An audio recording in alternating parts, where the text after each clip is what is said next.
I divorced my cheating wife and moved on, but she couldn't handle it. Hey Reddit, I'm Mark, 35, and my life turned upside down 2 years ago when I discovered my wife, Natalie, 33, was cheating on me. After a messy divorce, I finally found peace and even started dating again. But just when I thought I was moving on, Natalie started losing it, texting me constantly, showing up unannounced, and doing things that made me question her sanity.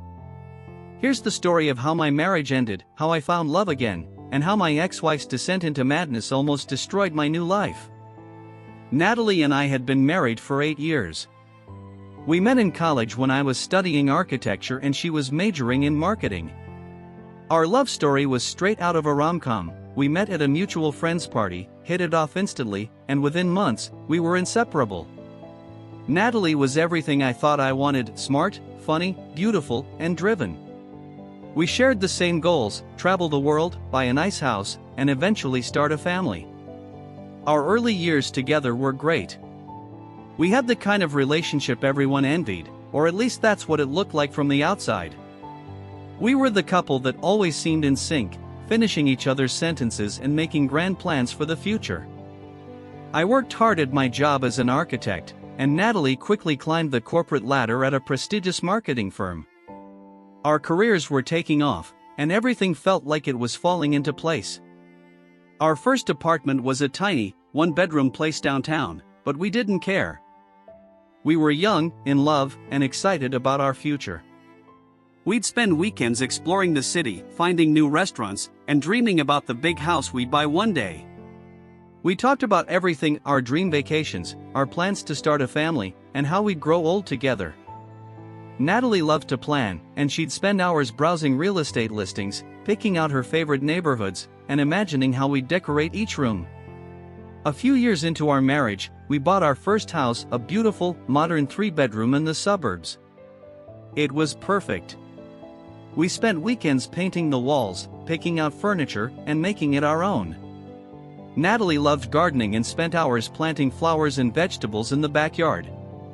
We hosted friends for barbecues, celebrated holidays with family, and filled the house with memories that I thought would last a lifetime. I thought we were happy. We had our routines: Sunday morning brunches at our favorite cafe, movie nights on Fridays, and weekend hikes in the nearby trails.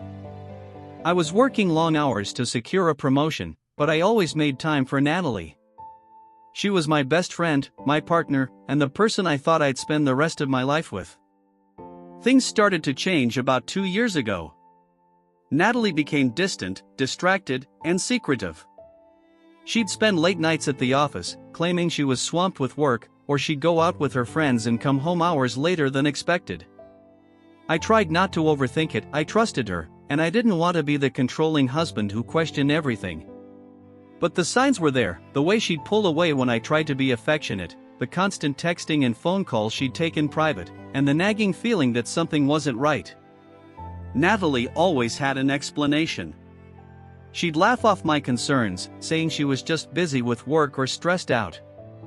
She'd make up elaborate stories about her clients, detailing the challenges of her marketing campaigns as if to prove she was exactly where she said she was.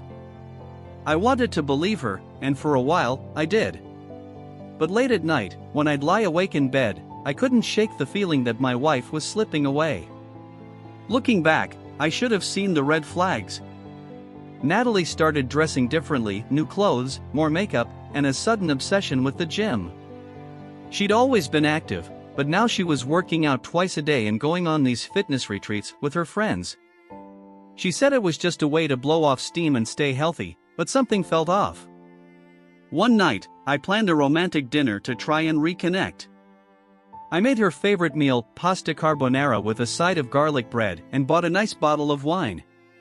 But Natalie came home late, barely touched her food, and spent the whole night on her phone, scrolling through Instagram and texting someone who seemed way more interesting than me. I asked her if everything was okay, and she brushed me off, saying she was just tired. The distance between us grew. We stopped talking about our dreams and plans. We stopped being a team. I'd go to bed alone while Natalie stayed up late watching Netflix or scrolling on her laptop. I missed her, missed us, But I kept telling myself it was just a rough patch, that every couple goes through ups and downs. Natalie's behavior became more erratic. She'd pick fights over small things, like the way I folded the laundry or the fact that I'd forgotten to buy milk. It was like she was looking for reasons to be angry with me, and I found myself walking on eggshells, trying to avoid her outbursts. Our once loving home had turned into a battleground, and I was left wondering what I'd done wrong. The day I found out about the affair started like any other. I went to work, buried in deadlines for a big project, while Natalie texted me sporadically, her messages brief and vague. That afternoon, my phone buzzed with a notification, an email from our cell phone provider about the latest bill. I didn't think much of it until I opened it and saw a list of calls and texts that didn't add up. Natalie had been in constant contact with a number I didn't recognize. Hundreds of messages, calls late at night, and even during the times she was supposed to be at work. My heart sank, and my mind raced with 1,000 questions. I told myself it was probably just a colleague, maybe a new friend, but deep down, I knew. I just didn't want to believe it. I spent the next few days in a daze, trying to piece together the puzzle. I started checking her social media, looking for any sign of this mystery contact. Natalie had always been active on Instagram, posting pictures of her workouts, her latest meals, and her nights out with friends. But lately, her posts had been more cryptic, vague captions about needing a break, photos that didn't quite add up with the story she was telling me. It was like she was living a double life, and I was only seeing the parts she wanted me to see. I decided to look through her emails, something I'd never done before. I hated the idea of snooping, but I was desperate for answers. My hands trembled as I scrolled through her inbox, and there it was, a string of messages between her and Eric, her boss. They were flirtatious, intimate, and filled with plans to meet up outside of work. The latest email was from the night before, confirming a reservation at a fancy hotel downtown. I felt sick. My worst fears were confirmed. Natalie wasn't just cheating, she was lying to my face every single day. I printed out the emails, needing to see the evidence in black and white, to force myself to accept the truth. I stared at the pages for what felt like hours, my mind numb and my heart shattered. I confronted Natalie that evening. She came home late, as usual, her hair slightly tousled, and the faint smell of cologne on her clothes that wasn't mine. I waited until she was settled in, pretending to watch TV while my mind played out every possible scenario of how this confrontation would go. "Who's this?" I asked, handing her my phone with the number pulled up. Natalie's face went pale, and I could see the wheels turning in her head as she tried to come up with an excuse. "It's just a friend," she said, too quickly, her eyes darting around the room like she was looking for an escape route. "Just a friend?" I echoed, my voice strained. "You've been talking to this friend every day, at all hours." "I'm not stupid, Natalie." She tried to deny it at first, then shifted to anger, accusing me of invading her privacy, but the truth spilled out when she realized I wasn't backing down. She was having an affair with Eric, a slick, charming guy I'd met once at her office party. He was married too, with kids, but that hadn't stopped them from sneaking around behind my back. Natalie broke down, crying and apologizing, saying it was a mistake, a moment of weakness. She tried to spin it, claiming that she'd felt neglected, that I'd been too focused on work, and that she'd been vulnerable. But I wasn't buying it. I'd given her everything I had, and she'd thrown it all away for some cheap fling. The anger I felt in that moment was like nothing I'd ever experienced. I'd put my heart and soul into our marriage, worked long hours to provide for us, and always made sure Natalie felt loved and supported. And this was how she repaid me? With lies, deceit, and betrayal. I spent the next few days in a fog, trying to wrap my head around what had happened. Natalie kept saying she was sorry, that we could go to therapy and rebuild, but every time I looked at her, all I saw was betrayal. I moved into the guest room, unable to sleep next to her, and avoided her as much as I could. My mind was a constant loop of anger, sadness, and disbelief. I reached out to Olivia, my sister, who had always been my confidant. She was furious when I told her what happened, urging me to leave Natalie and not look back. "You deserve better, Mark," she said. She's made her choices, and you don't have to stick around to pick up the pieces. Olivia's words stuck with me, and after a week of sleepless nights, I made the hardest decision of my life. I told Natalie I wanted a divorce. She sobbed, tried to convince me that we could make it work, but I was done.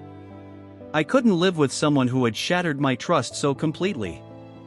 The next few months were a blur of legal paperwork, moving out, and dividing up our lives. I found a small apartment downtown and threw myself into work, using the long hours as a distraction from the emptiness I felt. I blocked Natalie on social media, deleted her number, and tried to rebuild my life from the ashes of what she'd burned to the ground. The first few months after the divorce were rough. I felt like I was walking through life in a haze, going through the motions but never really feeling present. The apartment was small, bare, and quiet, too quiet. I was used to the constant noise of our house, of Natalie's laughter, music playing, and the familiar sounds of someone else's presence. Now, there was just silence. I started seeing a therapist, something I'd never considered before, but I knew I needed help processing everything. Dr. Harper, my therapist, was a calm, understanding woman in her 50s who helped me untangle the mess of emotions I'd been burying. She taught me that it was okay to feel hurt, angry, and lost, that my pain was valid, and I didn't have to rush through it. I reconnected with old friends, people I drifted away from during my marriage. My best friend, Mike, was a godsend. He'd been my roommate in college and knew me better than anyone. We started hanging out regularly, grabbing beers, going to the gym, and even planning a weekend trip to a cabin in the mountains. Mike never pushed me to talk about Natalie unless I wanted to, but just having him around made the days feel less lonely. Olivia was another rock during this time. She'd call me every day, even if just to chat about random things or reminisce about our childhood. She encouraged me to get back into old hobbies, painting, hiking, and even playing guitar, which I hadn't touched in years. Slowly but surely, I started to feel like myself again, rediscovering the things that brought me joy. One day, Olivia convinced me to join her for a pottery class, something completely out of my comfort zone. At first, I felt ridiculous, my hands awkwardly shaping the clay into what barely resembled a bowl. But by the end of the class, I was laughing, covered in clay, and feeling lighter than I had in months. It was a small victory, a reminder that I could still have fun and find new passions, even after everything that had happened. It took me almost a year to even think about dating again. The idea of opening myself up to someone new was terrifying. I was afraid of being hurt, of trusting someone and having it all ripped away again. But one night, after too many beers and a long pep talk from Mike, I decided to download a dating app, just to see what was out there. I went on a few dates, most were awkward, some were fun, but none of them really clicked. I wasn't looking for anything serious, just a distraction, a way to remind myself that there was life beyond Natalie. I met a few women who were kind and interesting, but I found it hard to let my guard down. I was still healing, and every time I felt a spark, I'd pull back, scared of getting too close. Then, one evening, I matched with someone who stood out. Her name was Emma, 32, a graphic designer with a bright smile and a profile filled with pictures of her hiking, traveling, and trying new foods. We started chatting, and what was meant to be a quick conversation turned into hours of talking about everything under the sun, our favorite movies, dream travel destinations, and even the weird foods we'd tried as kids. Emma was different. She was funny, down to earth, and had a way of making me feel comfortable, like we'd known each other for years. We went on our first date at a cozy little cafe downtown, and it felt effortless. We talked until the place closed, and even then, neither of us wanted to leave. For the first time since my divorce, I felt hopeful, like maybe, just maybe, I could find happiness again. Emma and I started dating regularly, and every time we were together, it felt like a breath of fresh air. She was everything Natalie wasn't: genuine, kind, and completely transparent. There were no games, no hidden agendas, just two people enjoying each other's company and seeing where it would go. We'd spend our weekends exploring new parts of the city, trying out hole-in-the-wall restaurants, and going on impromptu road trips to wherever we felt like. Emma had an adventurous spirit that was infectious, and being with her made me feel alive in a way I hadn't felt in years. It wasn't all smooth sailing. There were moments when my past would creep in, when Emma would get a late-night text from a friend, or when she'd have to cancel plans last minute because of work, and I'd feel that old familiar knot of doubt. But Emma never gave me a reason to distrust her. She was open, honest, and patient, always willing to talk through my insecurities without making me feel like a burden. One evening, after a long day at work, we were sitting on my couch, sharing a pizza and watching reruns of Parks and Recreation. Out of nowhere, I felt the weight of my past hit me. I paused the show, turning to Emma. "I need to tell you something," I said, my voice hesitant. "I've been hurt before, and sometimes it's hard for me to fully let my guard down." Emma looked at me, her eyes soft and understanding. "You don't have to explain, Mark. I get it. I've been through my own share of heartache. But I'm here, and I'm not going anywhere." Her words were like a balm to my wounded heart. For the first time, I felt safe, like I didn't have to constantly be on high alert, waiting for the other shoe to drop. Emma's patience and compassion helped me rebuild my trust, brick by brick, until I could finally let myself be vulnerable again. It took me a while to open up to Emma about Natalie and the divorce. I didn't want to bring my past baggage into something new, but Emma was patient. One night, after a long day of hiking, we sat by the campfire, and the conversation naturally drifted toward our pasts. I told her everything about Natalie's affair, the messy divorce, and the pain of losing someone I thought I'd spend my life with. Emma listened without judgment, holding my hand as I talked. "That sounds really tough," she said softly. "But it's also brave. You walked away when you knew it wasn't right. Not everyone has the strength to do that." Her words hit me hard. For so long, I felt like a failure, like I'd somehow lost because my marriage didn't work out. But Emma's perspective made me see it differently. I wasn't a failure, I was someone who'd survived and was learning to live again. As our relationship grew, so did my feelings for Emma. She was the kind of person who made everything feel brighter, who saw the good in every situation, and who never hesitated to show her love and appreciation. For the first time in a long time, I felt genuinely happy. A few months into our relationship, I introduced Emma to my friends and family. Mike loved her instantly, and Olivia pulled me aside after meeting her, giving me a big hug. "I'm so glad you found her," she whispered. "You deserve this." Emma fit into my life effortlessly. She'd join us for family dinners, bond with Olivia over their shared love of gardening, and even started coming to the gym with Mike and me. She brought a lightness to everything she touched, and I found myself falling for her more each day. We took things slowly, enjoying each stage of our relationship without rushing into anything. Emma respected my need for space and my cautiousness about getting serious too quickly. But as time went on, I started to realize that this wasn't just a rebound or a temporary fling, this was something real, something worth holding on to. Just as things were falling into place with Emma, my past came crashing back in the form of my ex-wife, Natalie. I hadn't spoken to her since the divorce was finalized, and I'd made it clear that I didn't want any contact unless it was absolutely necessary. But Natalie didn't seem to get the message. It started with random texts, first under the guise of just checking in or sending me pictures of our old house, saying she missed the way things used to be. I ignored most of them, but every now and then, I'd respond politely, trying to keep things civil. But the more I brushed her off, the more desperate her messages became. One night, around 2 a.m., my phone buzzed with a string of messages from Natalie.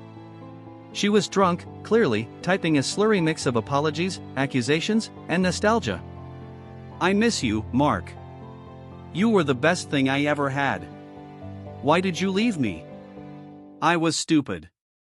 Please, can we talk?" I didn't respond. I couldn't. I'd moved on, and I didn't owe her anything. But Natalie's late-night texts became a regular occurrence, and it wasn't long before she escalated from texts to phone calls. She'd call me at odd hours, sometimes leaving voicemails filled with tears, anger, or incoherent ramblings about how she'd made a mistake and wanted to fix things. One particularly disturbing message had her sobbing into the phone, blaming me for her unhappiness. "I can't believe you're happy while I'm stuck here, Mark. You just threw me away like I was nothing. How could you do that?" I blocked her number after that, hoping it would send a clear message that I was done. But Natalie found other ways to get to me. She started showing up at places she knew I frequented, the coffee shop I went to every morning, the gym where I worked out, and even the grocery store near my apartment.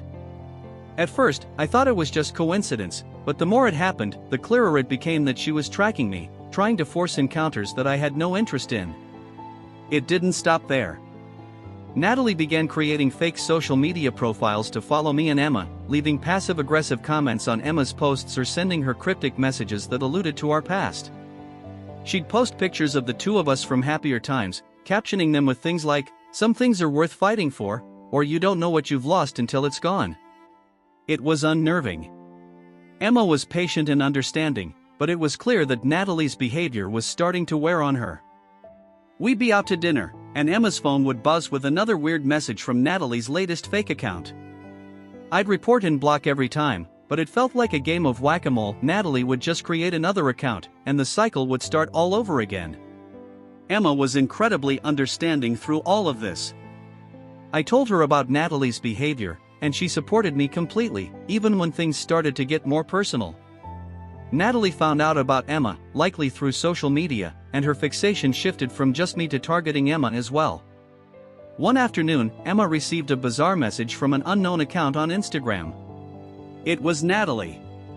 She created a fake profile just to harass Emma, sending her long rants about how I was still hers and how Emma would never compare. Emma showed me the messages, and my blood boiled. I reported the account and blocked it, but it didn't stop Natalie's obsession. The breaking point came when Natalie showed up at Emma's work. She confronted her in the parking lot, accusing Emma of stealing me away and ruining her life. Emma called me, visibly shaken, and I rushed over, furious and ready to confront Natalie once and for all. But by the time I got there, she was gone. Emma was rattled. She'd handled it with grace, trying to calmly diffuse the situation, but the encounter had shaken her. "I don't know what she wants from us," Emma said, her voice tinged with frustration. "It's like she can't let go." I realized then that Natalie's behavior wasn't just annoying, it was dangerous. She was unhinged, unable to accept that our marriage was over and that I had moved on. I consulted a lawyer about filing a restraining order, and while it wasn't an easy decision, I knew it was necessary to protect myself and Emma. I gathered all the evidence I had to screenshots of texts, voicemails, and witness statements from Emma's colleagues who'd seen Natalie confront her.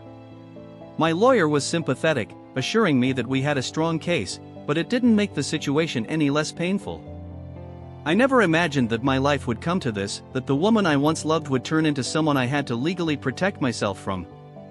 The court hearing was one of the most surreal experiences of my life. Natalie showed up, looking disheveled and defiant, like she was there to put on a show rather than take any of it seriously. Her lawyer tried to paint her as a heartbroken woman who was just trying to make amends, but the judge wasn't buying it. The evidence was overwhelming, and it was clear that Natalie's behavior had crossed the line. Sitting across from Natalie in that sterile courtroom, I felt a mix of anger, pity, and relief. She looked nothing like the confident, put-together woman I'd married. She was a shell of her former self, eyes hollow, and her once polished appearance now haphazard and sloppy. She didn't meet my gaze, but I could feel the weight of her resentment from across the room. As the lawyers presented their cases, I watched Natalie squirm in her seat. Her composure slipped as the evidence was laid out: texts, voicemails, and witness statements that painted a clear picture of harassment and instability. She'd been caught, and there was no denying it. The judge granted the restraining order, prohibiting Natalie from contacting me or Emma in any way. It was a bittersweet victory. I was relieved that Emma and I could finally have some peace, but it was also heartbreaking to see how far Natalie had fallen. I wanted to feel nothing for her, but a part of me still mourned the woman I'd once loved. Emma was a rock throughout the whole ordeal. She never wavered in her support, even when things got messy. After the hearing, we sat in a nearby cafe, trying to decompress from the intensity of the day. Emma reached across the table, squeezing my hand. "I'm proud of you," she said, her voice steady. "You did what you had to do, for both of us." I nodded, grateful for her unwavering support. Emma had been my anchor through all of this, and I knew that without her, I might have been dragged back into the chaos of Natalie's world. We talked about the future, moving in together, taking a long overdue vacation, and focusing on building a life that was ours, free from the shadows of the past. Over the next few months, things slowly returned to normal. Natalie obeyed the restraining order, and the random texts, calls, and confrontations finally stopped. I felt a weight lift off my shoulders, like I could finally breathe again without constantly looking over my shoulder. Emma and I continued to grow closer, building a relationship that was based on trust, honesty, and a mutual respect that I'd never truly had with Natalie. I learned to let go of the guilt and anger I'd been carrying, focusing instead on the new beginnings that lay ahead. One evening, while Emma and I were sitting on the balcony of my apartment, watching the sunset, she turned to me with a soft smile. "You know, Mark, it's okay to have loved her once. But it's also okay to let that love go." Her words were simple, but they hit me deeply. I'd spent so much time grappling with my feelings about Natalie, anger, betrayal, and a sense of loss. But Emma was right. I could honor what we'd had without letting it define me. I could move on, not just physically, but emotionally, and find peace in the life I was building with Emma. Emma and I eventually moved in together, blending our lives in a way that felt natural and right.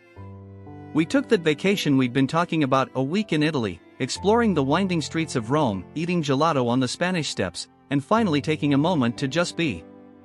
It was a trip that marked a new chapter for us, one filled with hope, love, and the promise of a future that was ours to create. I still think about Natalie from time to time, wondering if she's found her way out of the darkness she'd sunk into. I hope she has, for her own sake. But I've also learned that I can't save everyone, and sometimes, the best thing you can do is walk away. Life is messy, unpredictable, and often painful, but it's also full of second chances, new beginnings, and the possibility of finding joy again. I'm grateful for Emma, for the friends and family who stood by me, and for the strength I found within myself to keep moving forward. Thank you for listening, Reddit. This journey has been one of heartbreak, healing, and unexpected twists, but it's also taught me that there's always light at the end of the tunnel. Here's to new beginnings, to love, and to never settling for anything less than what you deserve.